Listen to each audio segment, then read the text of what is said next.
rest in peace to this beautiful mind. You'll be forever remembered and missed. God bless you, Paul. You are Locked On Fantasy Basketball, your daily podcast on fantasy basketball. Part of the Locked On Podcast Network, your team every day.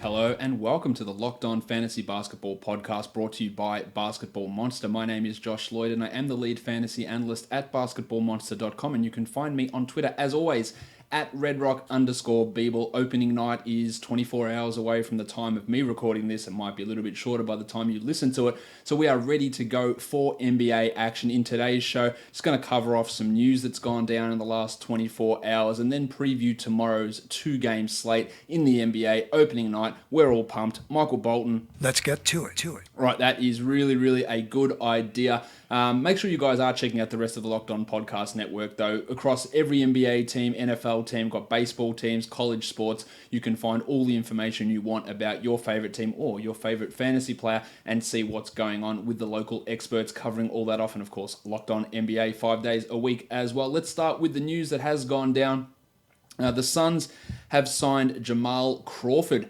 I talked about it yesterday. They offered him that minimum contract. He's accepted it. I'd have to imagine he moves straight into the rotation in Phoenix. I absolutely don't like this at all. Now they haven't announced at the time of me recording who they're actually waiving to fit him in. They still have to make one decision. It looks like it's going to be Davon Reed, which again I just dislike completely. He was like the 32nd pick in last year's draft. He missed nearly all of last season. He showed some flashes, but giving away a guy like Reed, who does have defensive potential, has three-point potential, has potential there on the wing for a 38-year-old Jamal Crawford, who is almost literally the worst player in the NBA, at least defensively, and does clog up the offense. And there's a reason that he waited, or it was until the last day of the preseason, until he got signed. On a team, you can say veteran presence as much as you want, but Trevor Ariza, Ryan Anderson, and Tyson Chandler, I think they've got that covered. And in order to get Crawford on, the Suns did make some roster cuts, but I just don't get this for Crawford. I don't get this for Phoenix. I don't understand why you're bringing Jamal in. Yeah, sure, great bloke, one of the best blokes in the NBA, but doesn't do anything positive for the offense, doesn't do anything for the development of this young team who, let's be honest, is not going anywhere. And if they think they are, then they have absolutely zero idea of how to identify talent or have any sort of self-reflection on what they're like as a franchise. But Suns fans probably already know that about this ownership group and this front office. So it's a really short-sighted, dumb move to me. And it further confuses things as what's happening with the point guard spot. Now, the Phoenix Suns heading at the end of last season, I'm trying to work out how many point guards they've got. They ended last season with 2 point guards on the roster, Isaiah Cannon, who they actually waived with an injury, and they had Shaq Harrison there as well. They added 2 new point guards in with Ali Akobo and DeAnthony Melton, and they ended up having to cut one of them. So how many point guards are they left with? 2 + 2 is 4, -1, that's 3, quick maths. Oh, yep. So they've got 3 point guards left now, because unfortunately, might be the last time I play this drop. Big Shaq Harrison, he got waived. Big Shaq. I apologize for the extremely long run-up for me to use the 2 + 2 is 4 -1. That's 3 quick maths drop. But I had to get it in there because I don't know when I'm going to get to do this again. Shaq Harrison, by almost all advanced metrics last season, was the Suns' best player, maybe? Best point guard, definitely. It just doesn't make sense to... Now, he's not a star by any definition of the term. Not even close to it, really. But I thought what he was able to do last season was really impressive. He had a monster plus 17.2 on-off for the Suns, and that is an astonishingly large number for a team as shitful as what this Suns team was last season. And some of that is to do with the other garbage that was playing around him, but that is just significantly high for a guy that played almost 400 minutes. It was the highest on the team, ahead of Daniel House, who was in there as well, Isaiah Cannon, Jared Dudley. Yeah, most of their bench players were significantly better than their starters. Guys like Alfred Payton was in -14, Joshy Jackson -6, Devon Reed -7, but a plus 17, I know his real plus minus was through the roof as well. He generates steals, he plays really good defense too. I just didn't understand the move of waiving Shaq Harrison, who is still only 24. It's not like he's super old.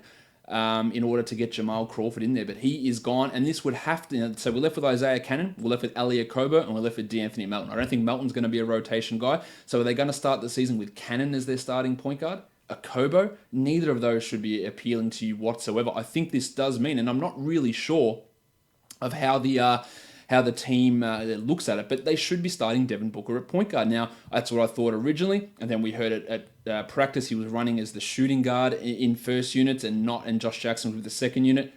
Ridiculous. But now this move, are they going to actually start? Are they going to give minutes to Akobo and Cannon? And with Jamal Crawford in there as the backup shooting guard, like, where does that leave Josh Jackson? It's a real weird situation here. Now, as for Booker, he is ready to go for opening night, so that's great news. So if you took that plunge on him in the second round in drafts, you should be happy with that. Regardless of if he plays shooting guard or not, if they start Josh Jackson, it doesn't really impact Booker's value. I think it has more of an issue to do with Jackson's value. If they bring him off the bench so they can put a Kobo or Cannon in there, that would be nonsense. If they start Jamal Crawford, then just forget this whole organization and throw him into the sun, really, because that would be horrendous. But yeah, getting this decision with Shaq Harrison, it's really a confusing one to me. Again, not a great player, not any type of development to a star, but what is the point of having Jamal Crawford with this team when you could have, and I think Harrison and Booker would have been a really interesting combination given the way that Shaq can defend, and that can help Devin in that regard. We also had a couple of trades go down. Wes Johnson was traded from the Clippers to the Pelicans. He was going to be waived by the Clippers. They sent Alexia Jinsa back from New Orleans to LA. He was waived by the Clippers along with Jawan Evans to get them down to 15+2 on their roster. Johnson comes in, he'll have to battle each one more. Darius Miller, Solomon Hill on the wing there, so he might not be an every night part of the rotation. I think they like Hill's defense and Miller's shooting and Moore as their starting small forward. So I'm not sure that Wes is going to have too much of an impact, and of course Ajinça is injured and waived. And the other trade that went down today, the Washington Wizards sent Jody Meeks, who was suspended for the first, 19 games of this season, to the Milwaukee Bucks, and they're waiving him as well. So very little impact on anything there with the Wizards or with Jody Meeks, who currently is looking for a team. But there might be some moves still going on. Tyler Ulis also signed by the Bulls to their second two-way contract yesterday.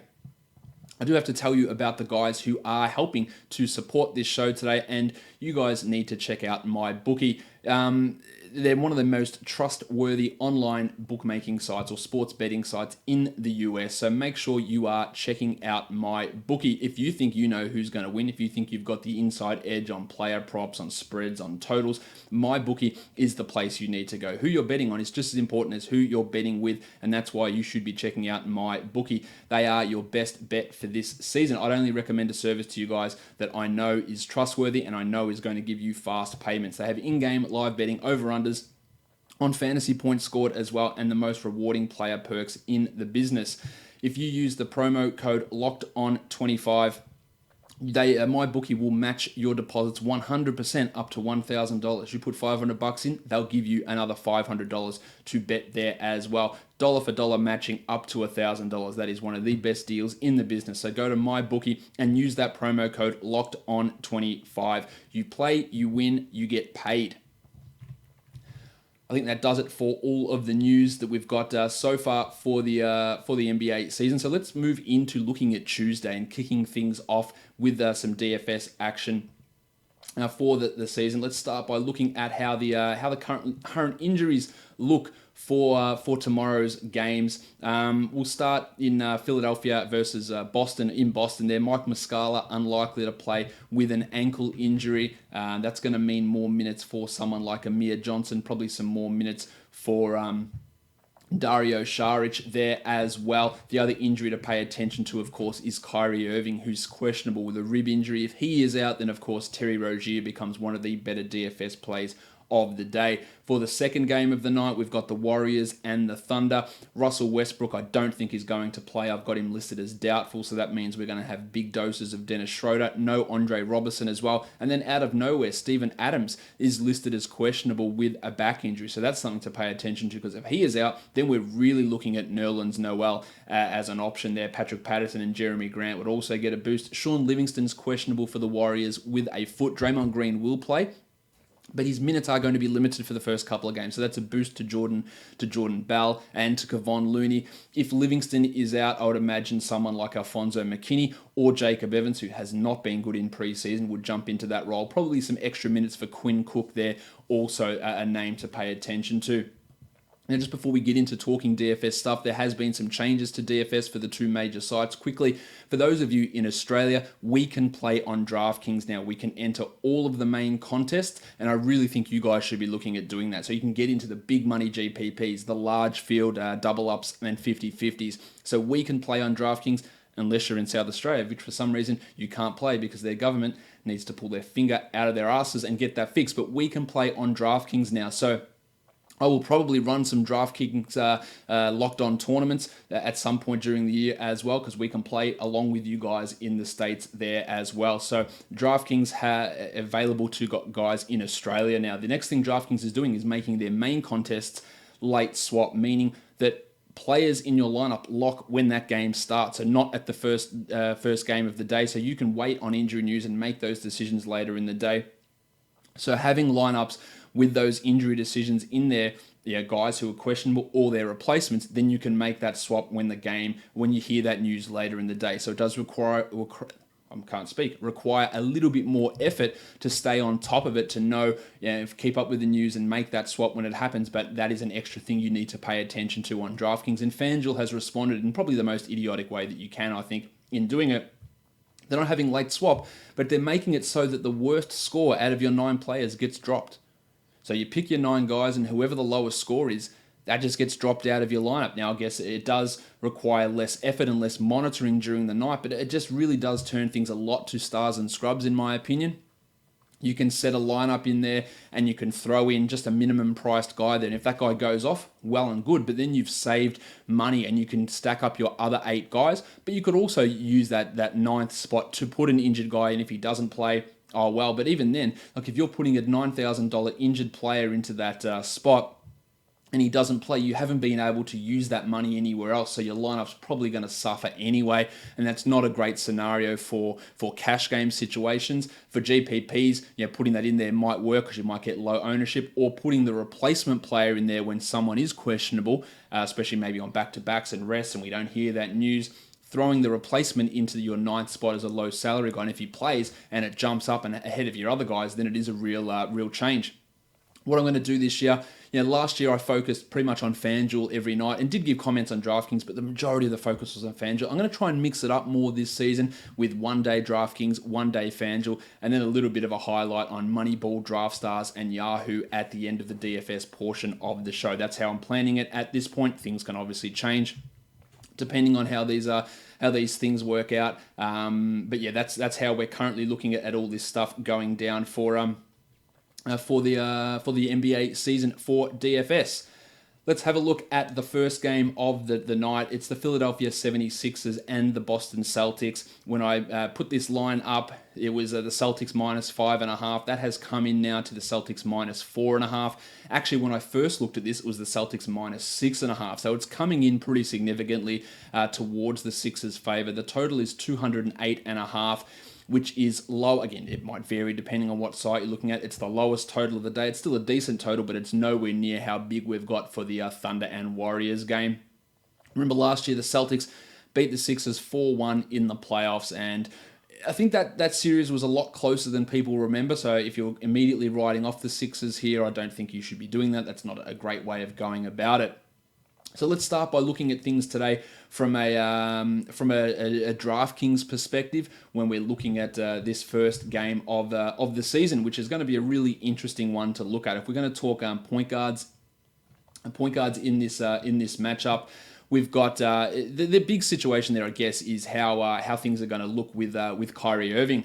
Is he going to play or not? That is our big question. For the Boston Celtics, I would have to assume, and at this point, I think you do have to assume that Kyrie is going to play for the Celtics. But if he doesn't, of course, we're looking at Rozier. So let's have a look at the value propositions in this game. I think that Markelle Fultz at $5,000 on DraftKings. We know he's going to start. He's not going to start the second half, but he's going to start the first half. At $5,000, I think he's a chance for 30 points in this game because he can do things apart from score. He can get assists, he can rebound, he can generate steals, he can block shots as well. I think he's not a lock for 5x value, but I think he's going to get through that pretty comfortably. I feel pretty good about him in tournaments. I'm not as confident with him in cash, but I do really like Markelle Fultz at that cheaper price. And I think we can extract a lot more value out of DraftKings for this slate than we can for FanDuel, where the pricing is very, very high. And I think you're going to see lower scores on the overall. And this was the case a lot last year as well, where DraftKings pricing was a lot looser than what things were over on FanDuel. Benny Simmons, the other point guard for Philadelphia, he is at $8,400. I feel okay about that, but we have to remember the Celtics did shut Simmons down in the playoffs majority of the time.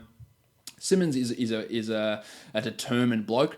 I think he will be really looking to go out there and do more than that. Now, will the Celtics have put that much time into Simmons for opening night? Not the same level of preparation, I would imagine, than what they've done in the postseason, where they can really focus in on guys. So I do imagine he has a better game than we saw in the playoffs. But I'm not totally in on Simmons. I'm not locking him in as a cash game type of a play.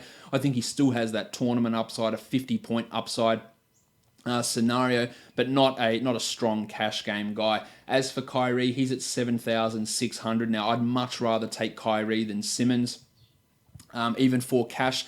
Although that's assuming he gets ruled into play, which I do think that he will. If he is still questionable at the time, well, he's not going to be questionable because you're going to know because it's the first game of the night. So I do like him much more than Simmons. That price is pretty cheap. We're going to have Gordon Hayward limited in minutes to under 30 for the first couple of weeks of the season. So that's going to put more onus on Kyrie Irving to do more stuff and to produce more points. So I do like Kyrie at that 7,600 mark. Now, as for Rozier, 4,500, that is a great tournament play. It's one that you throw in that lineup, and you've got to be ready to switch it out if Kyrie is in, because then the value disappears for Rozier, because he was going to struggle to get the sort of minutes that he needs to bring value back. But of course, if Kyrie is out, then Rozier smashes value at that price, and he would become really, really chalky.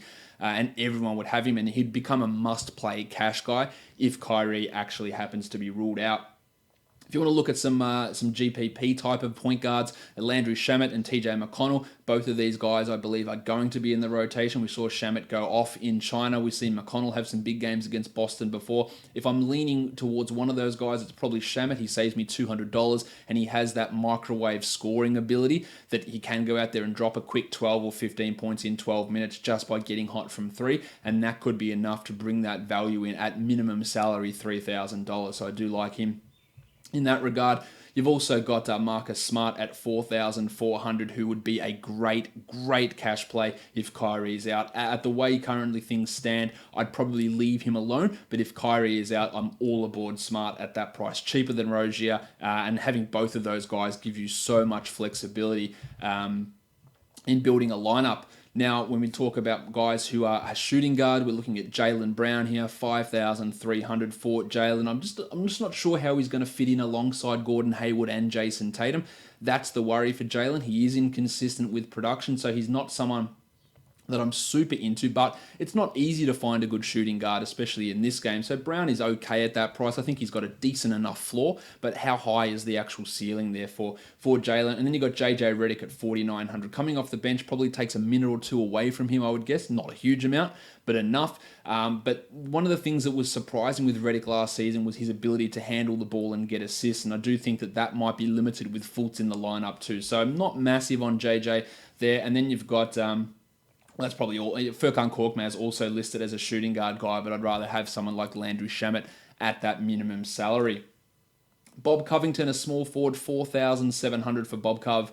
Really like that. We know his inconsistency with shooting, but at that price, it's very, very hard to go past to me for Covington. So I'd like him for cash. I like him for tournaments as well. And then you've got Jason Tatum at 5,600, $900 more than what Covington is. Again, there's that uncertainty in a lower total game as to how he's going to fit, how the shots are going to fall with, or how the distribution of shots are going to fall alongside alongside Gordon Hayward, who of course is back in the lineup now as well. And then you got Hayward at 6,500. I really don't like that. If you're gonna do it, it would be tournaments only for me for Gordo. I'm not massively into him just with the rust and the limited minutes that he's going to be playing immediately, or so it appears.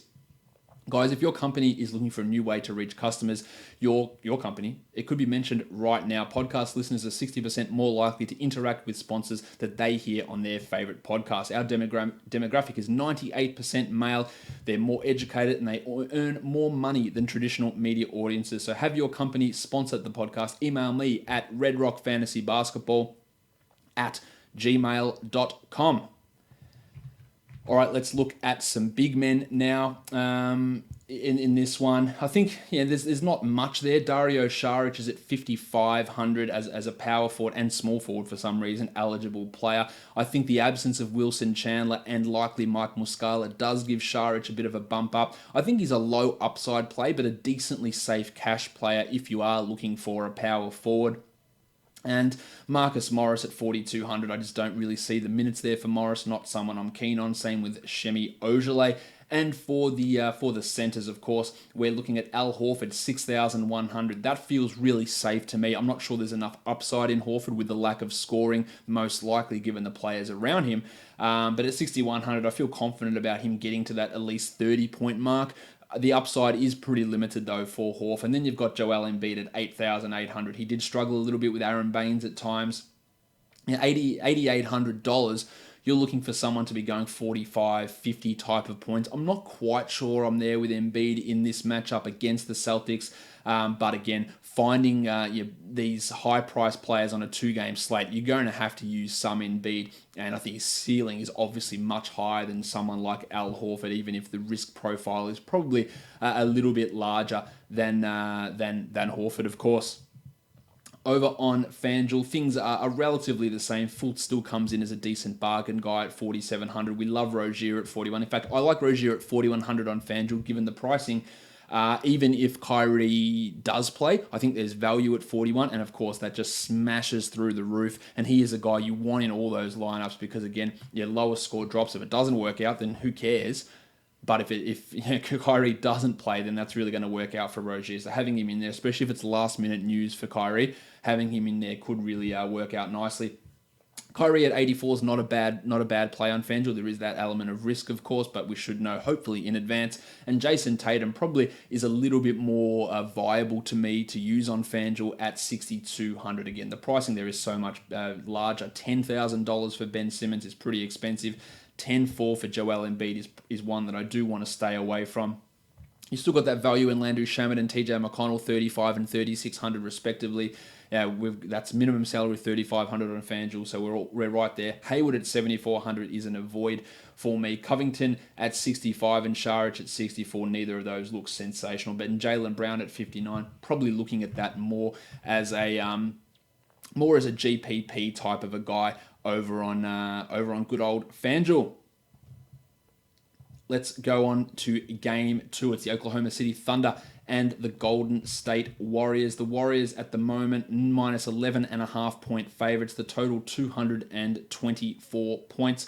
At the moment, Westbrook, we don't know if he's going to play it. I have to assume that he will be out, while Draymond Green is dealing with limited minutes at the moment as he returns from a knee injury, which did bother him during the preseason. This is the game, obviously, with the much higher total, but also a larger risk of a blowout. So there is more risk of some of these guys sitting. I don't think it's going to be as big a smashing as what this spread suggests. I'd be happy looking at the Thunder as a plus 12, plus 11.5 type of a team. And I think that mitigates some of the risk of putting these guys into lineups. The other injuries, as I talked about, where Terrence Ferguson, he looks like he's going to be ready to play. Alex Abrines, the same. We don't know who's going to start at shooting guard. Will it be Ferguson? Will it be MC Hamidou Diallo? Will it be Abrines? And then the Steven Adams injury is one that we do need to we do obviously need to pay attention to. Steph Curry, back to looking at this on DraftKings. He's at 8,600. I really like Steph at 8,600. It's a great tournament play. I think there's some pretty decent cash value in Steph as well at that sort of salary. While Dennis Schroeder at 6,300. This is assuming that Westbrook is out. I love Schroeder at that price. It enables you to maybe go with Steph next to him or get these other big price guys in there like Durant. But I do like Schroeder at 6,300, a pretty solid price. Quinny Cook at 3,200 would be the interesting GPP guy on the off chance that Sean Livingston is out. Cook, much like I talked about with Shamet, someone who can come in, who can bang in threes and can get hot and might have an extra role with Livingston's sideline, or if Livingston is sideline. Then you've got Fat Face Ray Felton at 3,700, probably going to be the backup to Schroeder. There's some upside possibility there, but I'd rather take Cook and save $500 than use Felton in that scenario.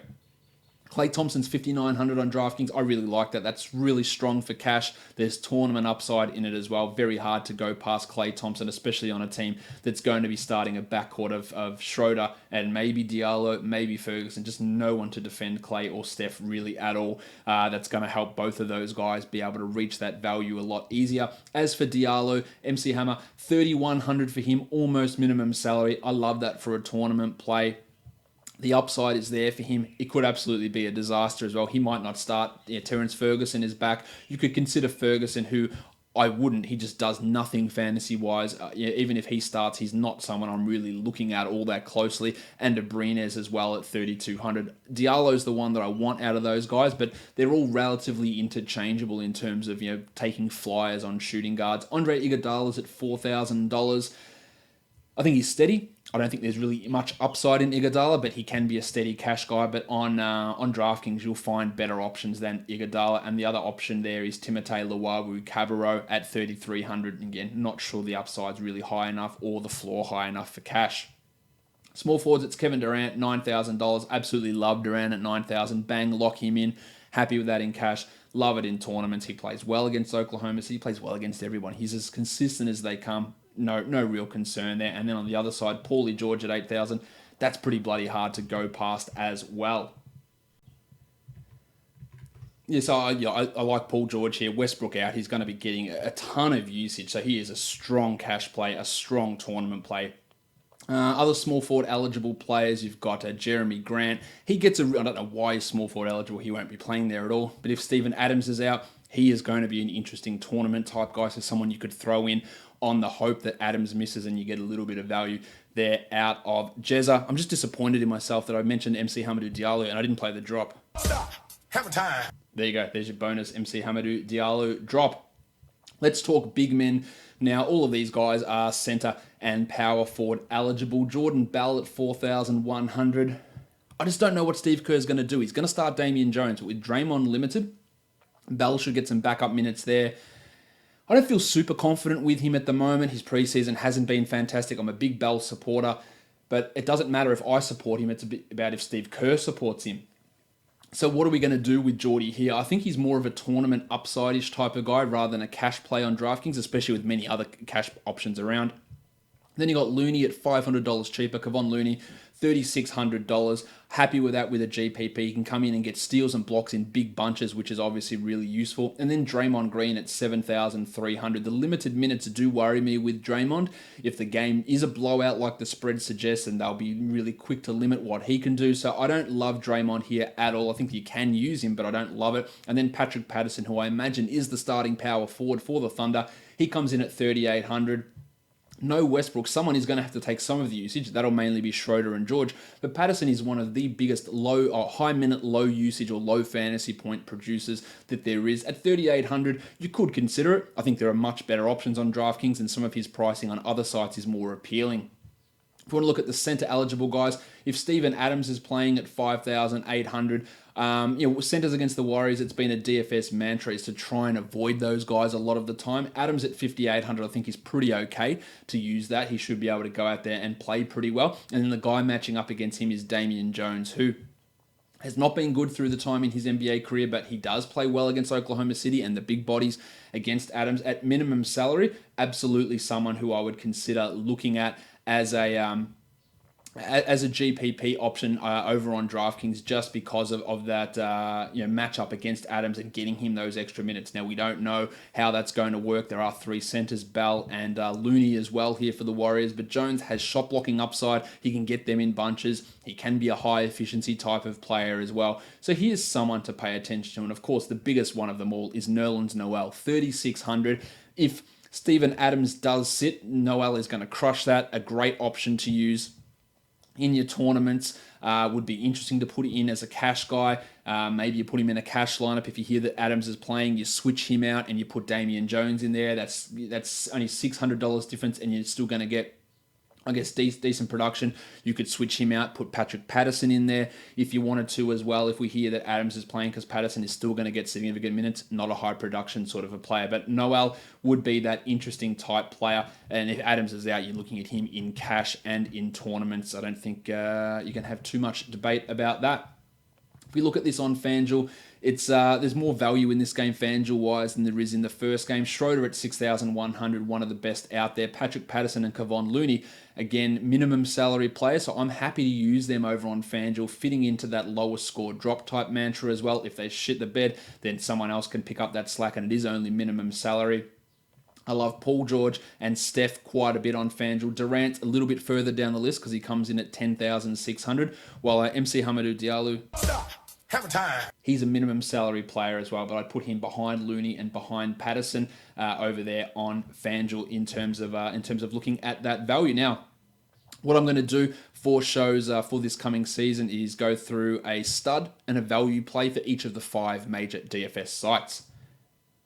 So let's start that off now. On DraftKings, the best stud, I believe, is Kevin Durant at $9,000. He is the stud I think that you do want to build your lineups around, whereas the best value guy, Markelle Fultz at $5,000, a guy that can really push forward and maybe get 35 points and be a value guy at a cheap salary. Now, when I'm talking about studs, I'm talking about guys out over 8,500, around that sort of a price point, and value guys, we're talking $5,000 or less, or players who project to have big, 6-7x type value nights. So we're looking at Durant and Fultz on DraftKings. The stud of the day for FanDuel, I think, is Paul George at $9,000. Likely no Westbrook. We know what he can do. Big usage, big night, I think, coming for Paul George. And the value play on FanDuel is Patrick Patterson at minimum salary. Could be starting power forward, could get minutes at center as well with Steven Adams out. If you look at Yahoo, I think the best stud there is Paul George at $3,500. No Westbrook. It's a cheap price for a guy who could be putting up some pretty big numbers there, maybe a 50-pointer for Paul George. And we have to remember with Yahoo, you're looking at 2x to 2.5x for the cheaper players, but for the studs, if you look at 1.2, 1.3x, it's a pretty decent return. And I think you can actually get to 1.5 or 1.6, which is tremendous value. And the value guy on Yahoo, I'm looking at minimum salary Jordan Bell, Damian Jones starting. I think there's nice upside there in Bell, and I'm happy with him at that minimum salary, again, using that Yahoo pricing structure. On Moneyball, the best start, I think it's Ben Simmons. Their pricing is really, really high. I still have that concern. The other studs are very much overpriced on Moneyball, so $9,700 for Simmons is worth a look. And the best value player there, again, is Patrick Patterson at minimum salary, $3,500.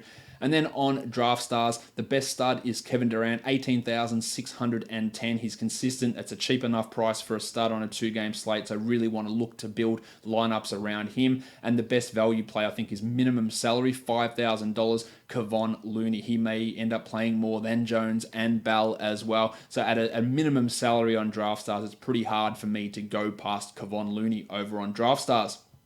The last thing I'm introducing as well is a best bet of the day. We'll see how these go. I've got the Philadelphia 76ers at plus 4.5. Again, when I first did this, they were plus 6.5. It is starting to come in, so people may have already seen my best bet graphic in advance and they're starting to bet it. Of course, I'm clearly joking, but it is the one that I'm looking for here as the best bet of the day. I think the Sixers have actually got a chance to win this outright. Weird stuff happens on opening night. There can be chemistry issues with teams trying to reintegrate players. The Sixers are pretty much coming back outside of the Fultz-Redick change intact from last year. I think the Sixers have got a chance to win, but taking them at the plus 4.5, plus 5, plus 5.5, depending on where you can get. I think it's 5.5 here in Australia at the moment. It's down to 4.5 in the States, which will likely be updated here pretty soon. that is the one that I am going for as my best bet of the day. And that will wrap up the first show of the season. Tomorrow we are back in full daily show mode, recapping the 2 games from Tuesday and previewing a monster Wednesday. So be ready for that, guys. Subscribe to this podcast, Apple Podcasts, Google Play, TuneIn, Stitcher, Spotify, and YouTube. Smash the like, smash the subscribe, give me a thumbs up, leave a comment, leave 5-star reviews, you know all that great stuff. Follow me on Instagram at Locked On Fantasy Basketball. Follow me on Twitter at RedRock_bball. Go become a basketball monster subscriber and go and check out the rest of the Locked On Podcast Network. Check out our sponsor today as well, MyBookie, and use the promo code LOCKEDON25. Guys, we are done here. Thank you so much for listening, everyone. See ya.